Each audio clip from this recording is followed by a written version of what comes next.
lesson, we're going to read a news article together so you can learn a lot of advanced vocabulary, advanced grammar, and correct pronunciation. Let's get started. Welcome to our article. As you can see, we're talking about Ukraine, hopefully a more optimistic tone because Biden made a surprise visit. So let's review the article together. The headline: Biden makes surprise visit to Ukraine for first time since full-scale war began. First, I want to point out that in headlines, it's very common to omit, which means not include words that are unnecessary, such as articles or even subjects. And in this headline, there are some articles that are omitted, not included. Do you know what articles are missing? Grammatically, we would need an article before visit because visit is a noun, a visit. Biden makes a visit, a surprise visit. Surprise is our adjective. Now, a surprise means it was unexpected. Nobody knew it was going to happen. I'll write here, unexpected. Unexpected to the general public. I'm sure that Zelensky knew that Biden was coming, but perhaps the American people, the Ukrainian people, and the world in general did not know. That's a surprise visit. Biden makes a surprise visit. So using surprise as an adjective, for example, your boss could make a surprise announcement, an announcement that nobody was expecting.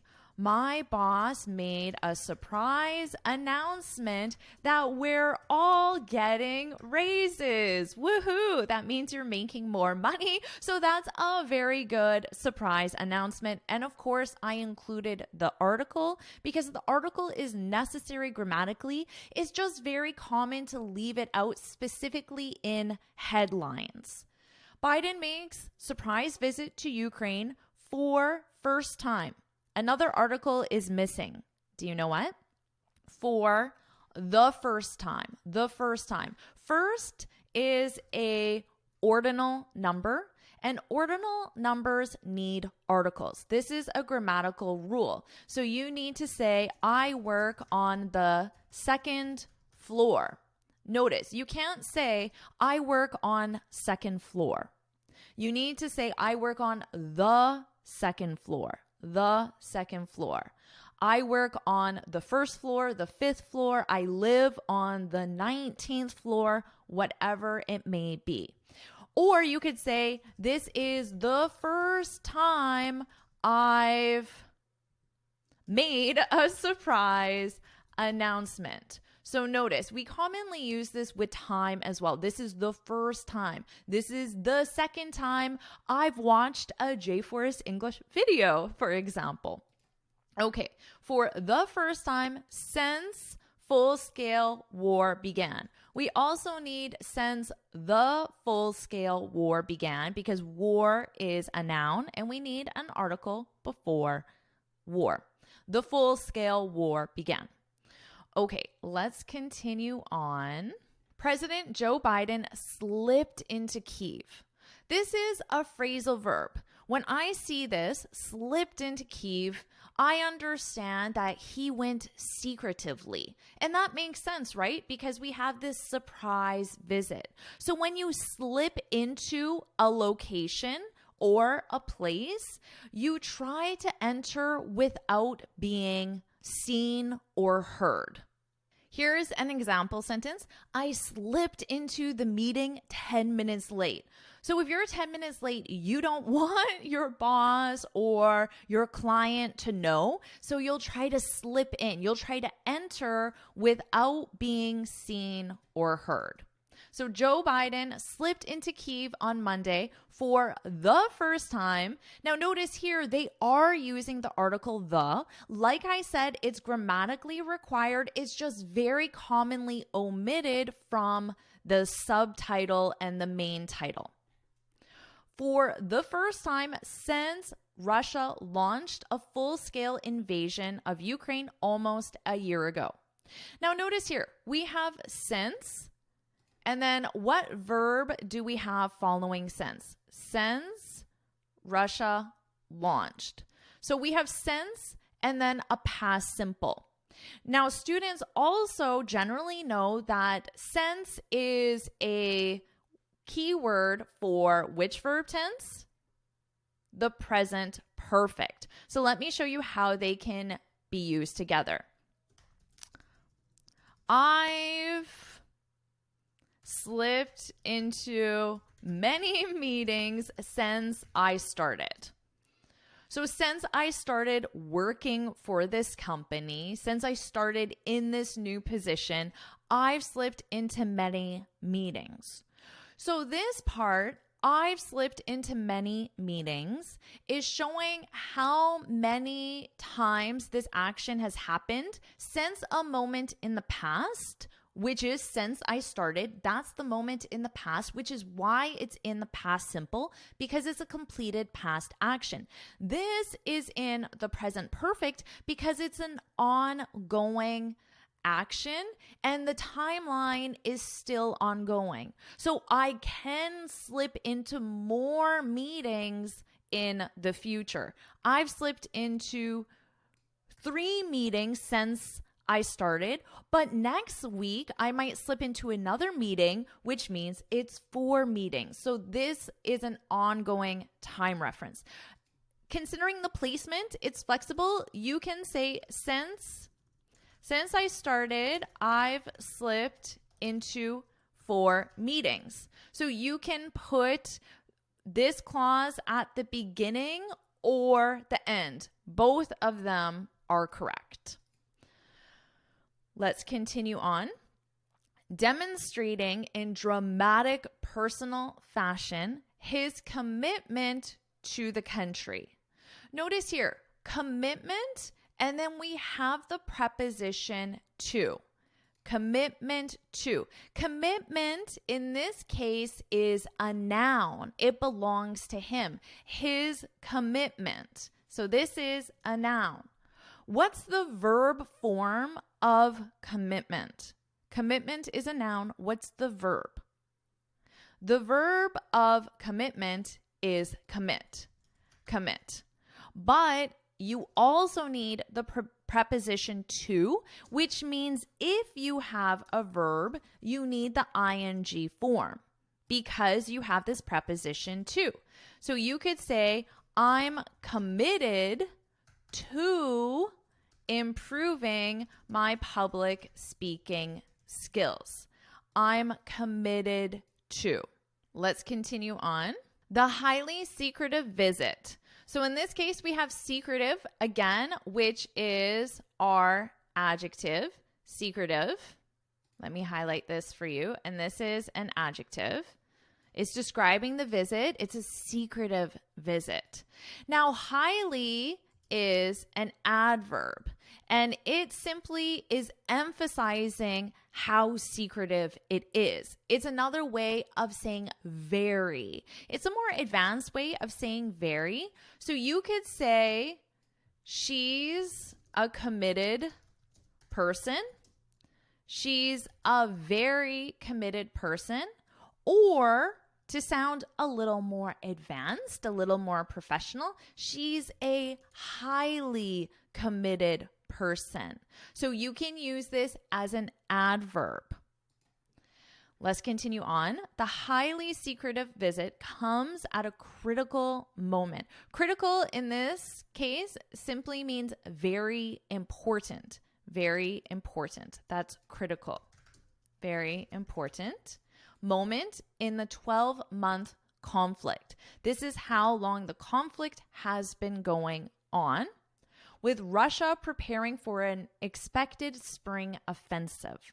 Okay, so this is why it's a highly secretive visit and why it's critical, because Russia might be launching another offensive, which means an attack. And Ukraine hoping to soon retake territory.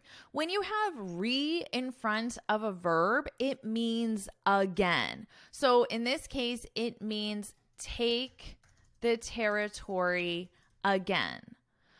this is very commonly used. You might say, I need to rewrite the report. You wrote it once, your client did not like it, so you need to rip it up and rewrite it.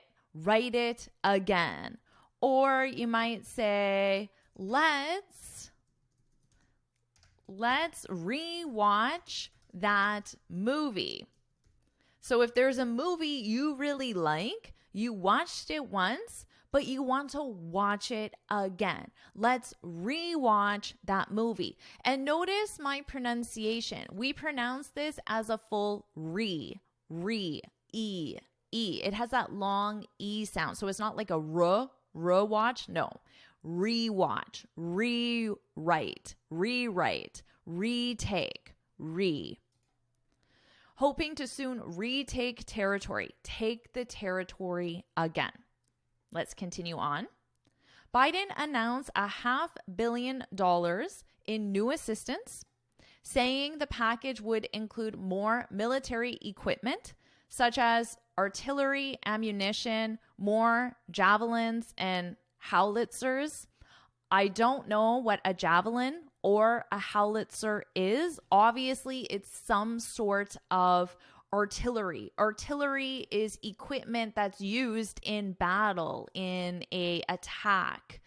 So this could be a gun, a tank, some sort of machine, but I'm not exactly sure what this is, to be honest. And he said new sanctions would be imposed on Moscow later this week. So Biden, as the president of the United States, is going to be imposing sanctions. Notice the verb choice. I think most people know what sanctions are. A sanction is a penalty, basically, given to a country because they violated some sort of rule, a sanction. Now, you impose a sanction. Impose simply means you give a sanction. We gave Moscow a sanction, but we don't use the verb give. You use the verb impose. So you could say the U.S. has imposed many sanctions on Russia. Notice our preposition on Russia. Now, if I want to use since, what verb tense am I going to use next? We already discussed this. I already have my present perfect. The U.S. has imposed many sanctions on Russia since what verb tense? Since the war began. So the past simple. Present perfect, because this many could represent 4 sanctions, but next week it could be 5 sanctions or 6 sanctions. So this is an unfinished timeline, but this part is a completed past action, which is why it's in the past simple. All right, let's continue on. 1 year later, Kyiv stands and Ukraine stands. Democracy stands, Biden said. So in this case, stands in the sense of remains in place. Russia has not been successful in their attempt to destroy Kyiv, destroy Ukraine, destroy democracy. It stands, it remains. That's what the stands means in all of these examples. Kyiv stands, remains. Let's continue on. The United States and other Western nations have been rushing arms, tanks, and ammunition to Ukraine. When you rush something somewhere, it simply means you try to get it there quickly. That's where the verb rush comes from. So you might say,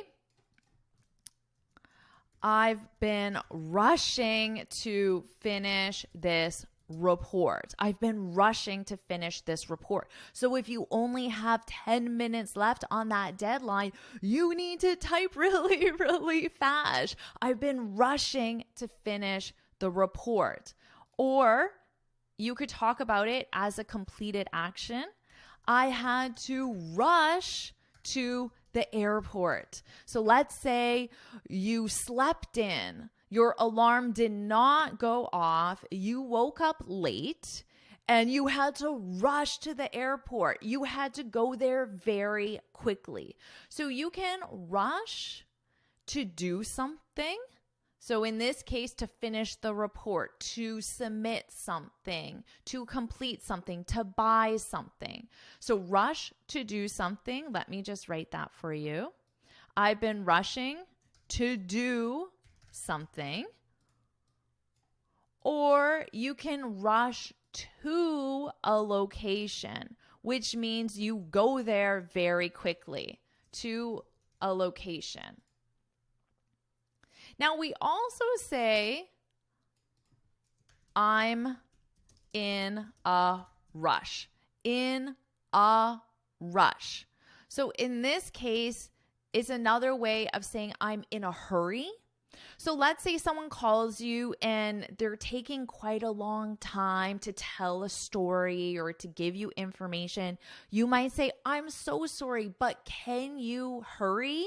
Because I'm in a rush. I'm late for a meeting. So this is a very good expression to have when you need to tell someone to hurry up. I'm in a rush. Let's continue on. In the hopes of changing the trajectory of the war. Trajectory. Difficult for pronunciation, trajectory. The trajectory of the war is the path that the war is following. But don't use this word to replace path in all contexts, because it's really used in the specific context of war and conflict. Because when a missile is shot or any kind of gun is shot, you talk about the trajectory of the bullet, and that's the path that the bullet follows. So we really use this specifically in a military context. I don't encourage you to use this outside of a military or conflict context. By visiting in person, Biden is offering a singular image of American support for Zelensky. Zelensky is the Ukrainian president. Singular means one image, which is important because, of course, in the United States, there are different political views, different parties. Joe Biden, the president, represents the view of one party, but there are people that oppose his views and have different views. But this is saying that all of America shares one view. We support Ukraine. That's the singular image, the singular message, the singular opinion, one opinion, which is why he went in person rather than just a Zoom call or something like that. A singular image of American support. So not just Joe Biden's party support, not just the support of a few people, all of America. So it's a very strong image, a very strong statement here. Biden is offering a singular image of American support for Zelensky, who has spent the past year attempting to rally the world behind his nation. When you try to rally someone, you try to get someone to do something. So here's an example sentence. How can we rally the employees to work on the weekend? So most likely people don't want to work on the weekend. So you need to rally them. Rally someone to do something. And it means to try to get someone to do something. So maybe you can offer them a bonus, buy them lunch, or give them some sort of reward or incentive. That's how you can rally the employees. So Zelensky is trying to rally the world. He wants the world to support Ukraine. All right, rally the world behind his nation. Behind his nation just means to support his nation, and appealing for greater levels of assistance. When you appeal for something, it just means you ask for something, to ask for something. I'll add to strongly ask for something. And the something he's asking for is greater levels of assistance. Let's continue on. Biden arrived in Kyiv at 8 a.m. local time after a lengthy covert journey from Washington. He departed Kyiv in the early afternoon, so a very short visit. He arrived at 8. He departed early afternoon. To me, sounds like 2 p.m. 2 p.m.-ish would be early afternoon. Thank you for coming, Zelensky said, shaking Biden's hand. U.S. officials have privately voiced hope the massive influx of weaponry to Ukraine can help Ukraine prevail on the battlefield and put Zelensky in a stronger position to negotiate an end to the war. Okay, an influx, when you have an influx, it's something coming in. So receiving something coming in or receiving something. And that makes sense, right? He has a massive influx of weaponry, a lot of weaponry coming into Ukraine from other countries. And prevail simply means to win, to beat the opponent. So to prevail on the battlefield, to win on the battlefield, and put Zelensky in a stronger position to negotiate an end to the war. But it remains unclear what parameters Zelensky might be willing to accept in any peace negotiations. And the U.S. has steadfastly refused to define what a settlement may look like, beyond stating it will be up to Zelensky to decide. Here, steadfastly. This is an adverb, and it simply means strongly, without stopping. So he's refused to define what the settlement may look like, and he's still refusing. He's not stopping that. He's strongly refusing. Beyond stating it will be up to Zelensky to decide. So it's the U.S. has refused to define it, which makes sense because it's a settlement involving Ukraine and Russia. So the U.S. doesn't want to get involved in the settlement, which is why President Joe Biden is refusing and steadfastly refusing.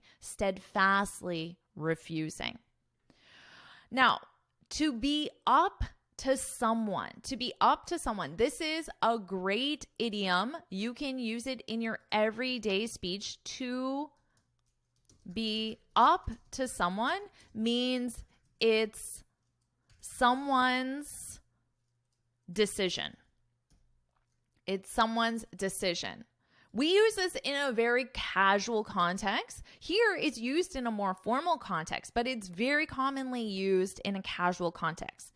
What do you want to have for dinner tonight?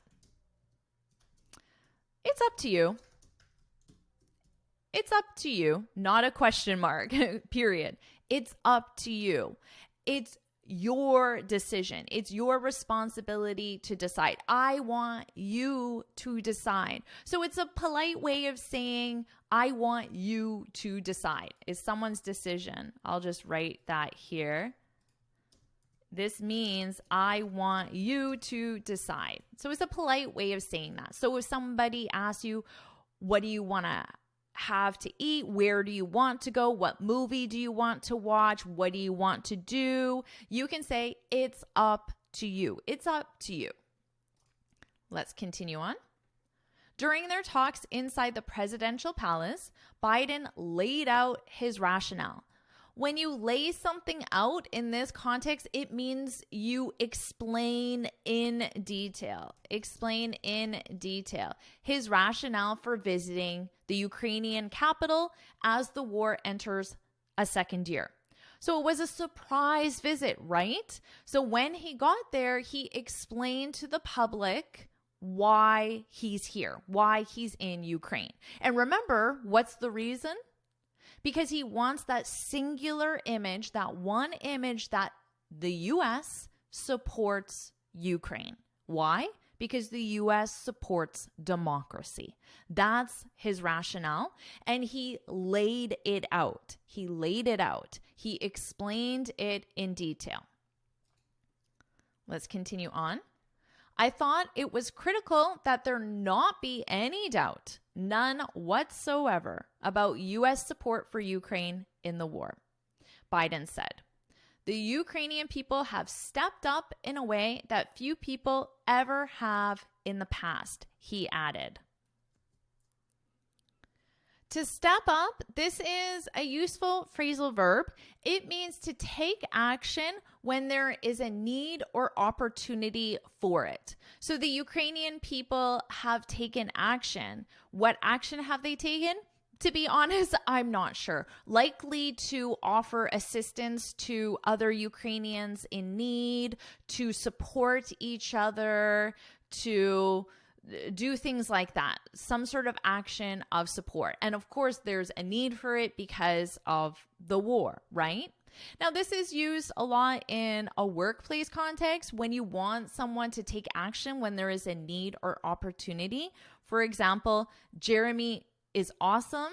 He always steps up. So he's always there to take action when there's a need or when there's an opportunity. So if somebody needs help, Jeremy's always the person that says, I can help, I can do that, I have time, let me help you. That's Jeremy. He always steps up. And that's the end of our article. What I'll do now is I'll go back up to the top and I'll read the article from start to finish so you can focus on my pronunciation. So let's do that now. Biden makes surprise visit to Ukraine for first time since full-scale war began. President Joe Biden slipped into Kyiv on Monday for the first time since Russia launched a full-scale invasion of Ukraine almost a year ago, demonstrating in dramatic personal fashion his commitment to the country and its struggle as the war enters an uncertain new phase. The highly secretive visit comes at a critical moment in the 12-month conflict, with Russia preparing for an expected spring offensive and Ukraine hoping to soon retake territory. Biden announced $500 million in new assistance, saying the package would include more military equipment, such as artillery, ammunition, more javelins, and howitzers. And he said new sanctions would be imposed on Moscow later this week. 1 year later, Kyiv stands, and Ukraine stands. Democracy stands, Biden said. The United States and other Western nations have been rushing arms, tanks, and ammunition to Ukraine in the hopes of changing the trajectory of the war. By visiting in person, Biden is offering a singular image of American support for Zelensky, who has spent the past year attempting to rally the world behind his nation and appealing for greater levels of assistance. Biden arrived in Kyiv at 8 a.m. local time after a lengthy, covert journey from Washington. He departed Kyiv in the early afternoon. Thank you for coming, Zelensky said, shaking Biden's hand.